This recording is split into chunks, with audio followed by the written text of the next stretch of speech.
How to select stocks for swing trading. Chirag ji ने हमसे ये सवाल पूछा और मुझे पता है कि आप में से काफी सारे लोगों के दिमाग में ये सवाल चलता है। क्या प्राइस देखना चाहिए, क्या चार्ट्स देखना चाहिए, क्या फिर ओपन इंटरेस्ट देखना चाहिए, एग्जैक्टली देखे क्या? आज की इस वीडियो में हम यही समझेंगे, तो चलिए गाजर का हलवा खाते हुए शुरू करते हैं आज एक का ये बात।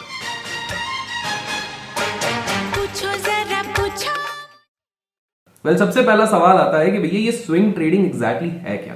देखिए, स्विंग ट्रेडिंग कुछ नहीं होता है। जब आप कोई भी स्टॉक या इंडेक्स को थोड़े लंबे समय के लिए होल्ड करते हो, जब आपका पीरियड, आपका टाइम फ्रेम थोड़ा बढ़ जाता है, मीडियम टू शॉर्ट टर्म, जहां पर कि एक हफ्ते से लेके 2-3 हफ्ते तक, या इवन आप 3-4 दिन के लिए भी अगर होल्ड करते हो, तो वो फॉल कर जाता है स्विंग ट्रेडिंग पे। देखिए, एम क्या होता है? एक स्विंग ट्रेडर का एम सिंपल सा है कि मैं एक लार्जर परसेंटेज के लिए खेलूं, प्लस जो मेरा स्क्रीन टाइम में स्पेंड कर रहा हूं वो रिड्यूस कर सकूं, ताकि मैं वही वाला टाइम कहीं और स्पेंड कर सकूं। It could be in other businesses, it could be school, colleges, work etcetera. तो स्विंग ट्रेडिंग सिंपल सी ये चीज होती है।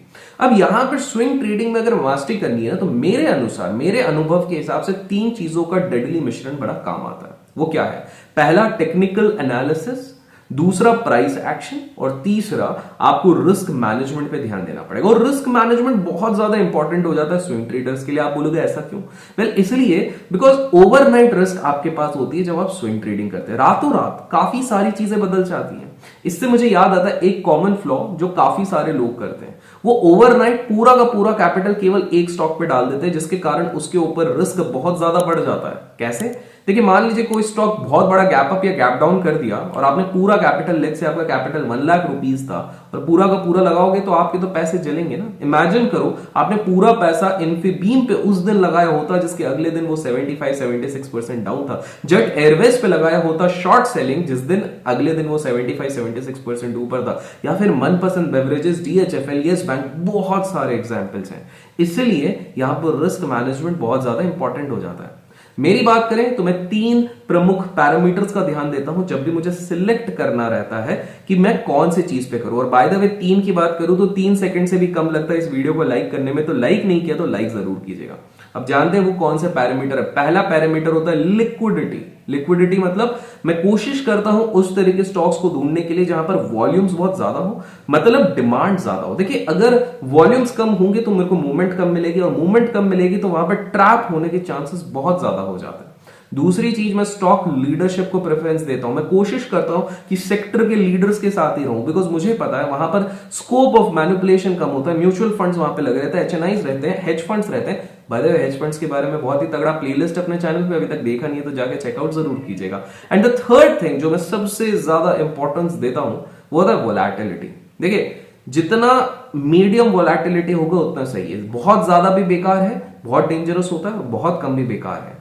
तो अगर आईबुल फाइनेंस हो वर्सेस रिलायंस हो, तो कमेंट्स में बताइएगा आप इन दोनों में से कौन सा प्रेफर करेंगे। अगर दोनों में बाइंग पोजीशन दिख रही है, आप कौन सा प्रेफर करेंगे स्विंग ट्रेड में लेना, और क्यों?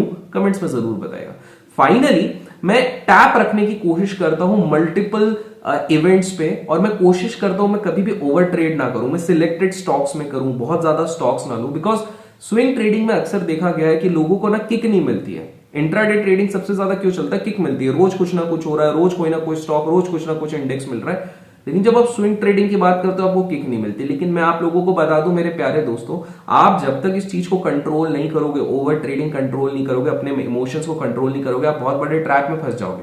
और इस चीज में आपको हेल्प कर सकता है धन। धन के पास ना ट्रेडर कंट्रोल जैसे यूनिक फीचर्स है, जहां पर कि आप लिमिट कर सकते हो अपने लॉसेस। आप किसी चाहने वाले को, it could be a friend, it could be your girlfriend, it could be your boyfriend, it could be your friends for just friends, मतलब जो भी हो समझ जाओ, तो आप किसी को एक्सेस दे सकते हो कि वो अपने ट्रेड्स पे, आपके ट्रेड्स को लिमिट लगा सके, SOS लगा सकते हैं फॉर हैवी लॉसेस। और इसका लिंक आपको डिस्क्रिप्शन में मिल जाएगा, और साथ में जो भी वहां से अकाउंट खोलते हैं उनको फ्री बेसिक कोर्स का भी एक्सेस मिलेगा। तो मेक श्योर जाके आप चेकआउट करें।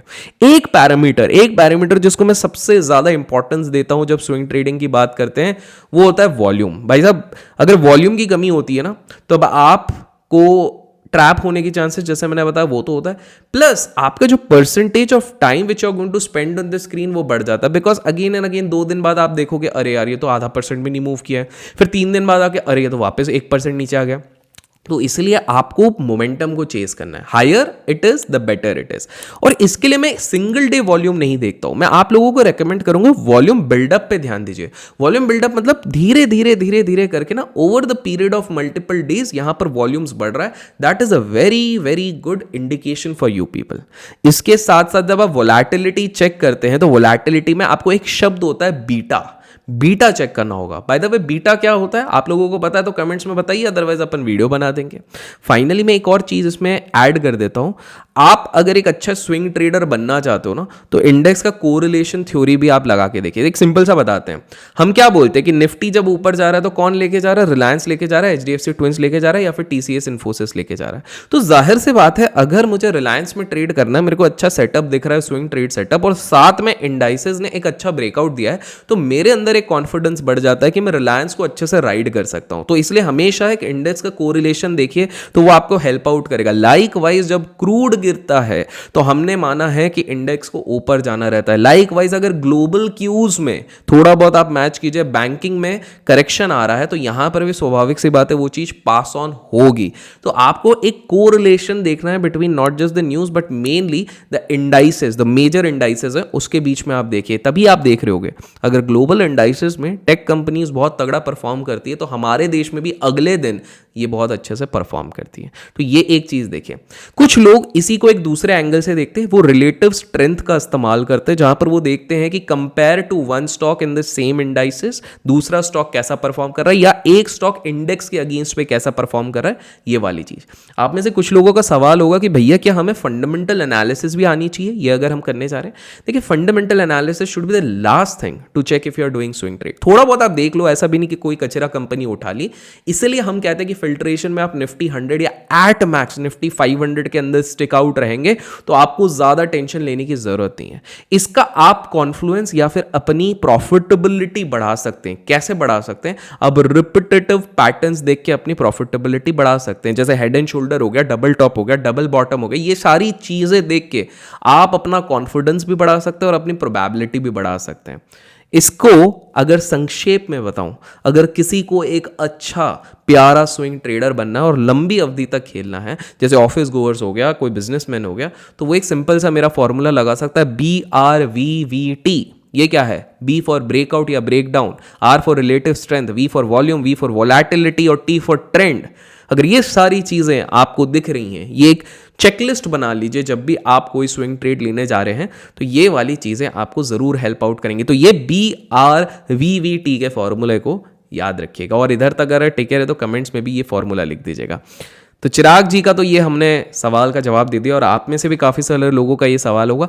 कमेंट्स में आपके जो भी सवाल हैं इस आस्क के सीरीज़ के लिए आप ज़रूर पूछेगा, बिकॉज यही सारी चीज़ें आप लोगों को भी हेल्प करेंगी ग्रो करने के लिए। इसी के साथ कुछ इंटरेस्टिंग कमेंट्स और भी आए थे, जैसे लिटिल बाय लिटिल जी ने पूछा कि भाई you look like Salman Khan. हसदे चेहरिਆਂ ਦਾ मतलब ਇਹ ਨਹੀਂ ਹੁੰਦਾ ਕਿ ਉਹਨਾਂ ਨੂੰ ਕੋਈ तकलीफ नहीं होती। वेल इस पे नो कमेंट्स। अंश शहाब ने भी एक सवाल पूछा था कि भाई ट्रेडर्स इतने सारे, उनने ट्रेडर्स देखे, सारे ट्रेडर्स इतना ज़्यादा कमा रहे हैं, फिर कोर्स क्यों कर रहे हैं? बाकियों का मुझे नहीं पता, बट मेरे को एक सिंपल सी बात बताइए, राकेश झुनझुनवाला जी भी ट्रेडिंग से बहुत पैसा कमाते थे, लेकिन फिर भी उन्होंने आकाशा एयरलाइंस चालू करी, फिल्म्स में काम किया, फिल्म्स इनफैक्ट प्रोड्यूस किया है, ज़्यादा लोगों को पता नहीं है, तो काफ़ी सारे इंग्लिश विंग्लिश जैसी काफ़ी सारी मूवीज़ को इन्होंने प्रोड्यूस किया। रियल एस्टेट में बहुत सारा पैसा लगाया। राधा किशन दम्मानी जी खुद बहुत बड़े लेजेंड थे, रियल एस्टेट में लगाया, डीमार्ट चालू किया। कभी सोचा है क्यों? बेसिकली ये सब अपनी स्किल्स के बेसिस पे एडिशनल एवेन्यूज बनाते हैं। कुछ लोग बोलेंगे ये लोग तो ट्रेनिंग नहीं किए, बिकॉज इनको पता है that is not there forte.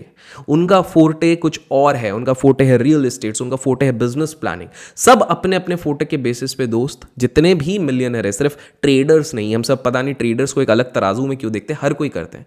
दूसरी चीज़ है बड़े कैपिटल के साथ ना रिस्क बढ़ता जाता है, इसलिए हर कोई डाइवर्सिफाई करना चाहता है। पर्सनली जैसे मेरी बात करूँ तो मेरे को 600 करोड़ की चैरिटी करनी है, मैंने काफ़ी सारे इंटरव्यूज में भी कहा है। और मुझे पर्सनली, मैं अपनी बात करूं, दूसरों की नहीं, हो सकता आप लोग कर लें, एक इंडिविजुअल लेवल पे इंडियन मार्केट में, इंडिविजुअल लेवल पे, फंड मैनेजमेंट में नहीं, उस लेवल पे पहुंचना मुश्किल लगता है। इसलिए मैं अपने एवेन्यूज को डाइवर्सिफाई करता हूं और मैं वैल्यू दे रहा हूं। मैं किसी को चोरी नहीं कर रहा हूं, डकैती नहीं कर रहा हूं, लोग अपनी इच्छा से आ रहे हैं, उनको हेल्प आउट कर रहा हूं। विजय केडिया सर को खुद 25 साल से ज़्यादा, 30 साल से ज़्यादा हो गए, वो खुद अभी तक $1 बिलियन मार्क नहीं पहुंच पाए यार, 600-700 करोड़ के रेंज तक अब जाके जस्ट टच किया हुआ है। तो मैं वो सोचता हूँ मैं यार 30 साल अभी और लगाना, मतलब उससे बेटर है, जबकि वो उस एरा से आ रहे हैं जब उनके पास 100x वाले काफ़ी मल्टी बैगर्स थे। आज तो आपको 100x मिलना भी थोड़ा मुश्किल है, 20x 30x तो भी मिल जाते हैं। तो ये रीज़न है मेरा, बाकी भी शायद इसीलिए करते हैं, नो डाउट इसमें भी अच्छा बुरा सब कुछ चलता रहता है, but this is the reason. By the way, अगर बिकॉज आपने सवाल पूछा ही है, आप भी अगर इंटरेस्टेड हैं, जो वेबिनार मैं करता हूँ या प्रीमियम ग्रुप, उसका भी लिंक आपको डिस्क्रिप्शन में मिल जाएगा। और यहाँ तक टिके रहे तो धन्यवाद। अपने सवाल कमेंट्स में ज़रूर लिखिएगा, धन का अकाउंट चेक कीजिएगा। Till then keep learning, keep growing, keep investing and keep trading.